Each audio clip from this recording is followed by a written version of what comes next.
Hello guys, full time at Stamford Bridge, and it is Chelsea 0, Arsenal 1. That is not a result that we as Arsenal fans can ever be sniffy about. It means we've done the double over Chelsea, home and away in the Premier League. They are the informed team really in the division. They're going to the Champions League final and the FA Cup final. I think most of us feared a drubbing tonight, even with a rotated Chelsea side. So to win there is fantastic. It's a really, really, really good result. And I think people will have their own views on the performance, and certainly maybe Arsenal were a bit fortuitous to win this game. We were on the back foot, we were on the defensive, we soaked up a lot of pressure.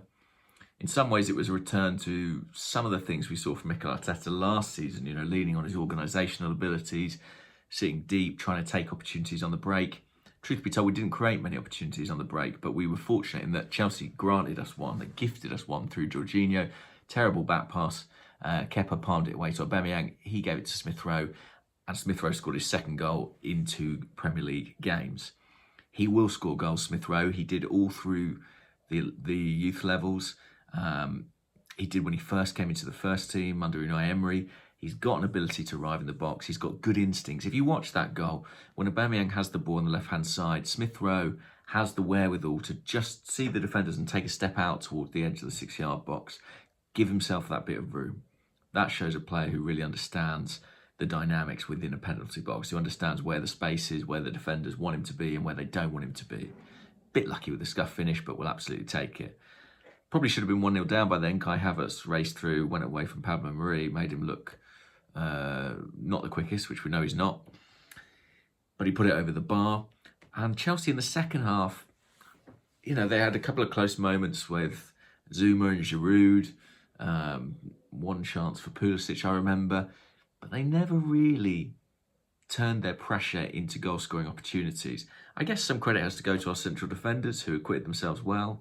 And I think even the players who came on, Bellerin and Chambers came on at right back. I was making jokes before the game about there being 3 right backs on the bench. Well, we needed 2 of them. And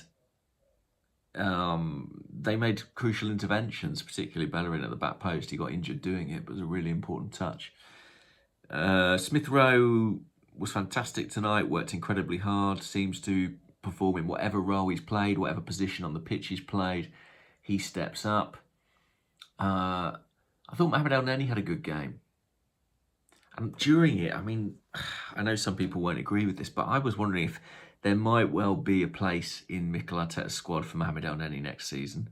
The reason I say that is, we're reading reports of Granit Xhaka potentially wanting to leave. I think we're all pretty unanimous in that we don't think Dani Ceballos is going to be returning from Real Madrid.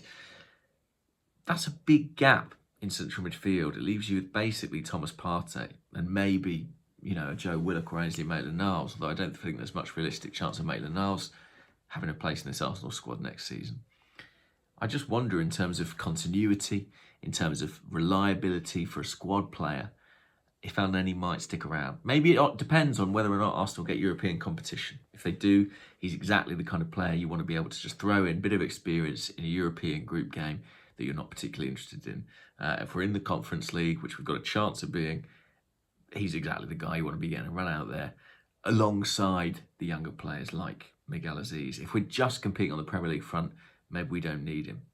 But he has had one of his best seasons, El-Neni, all told. And next to Partey, some of his deficiencies are kind of cancelled out. I thought Partey was also good tonight.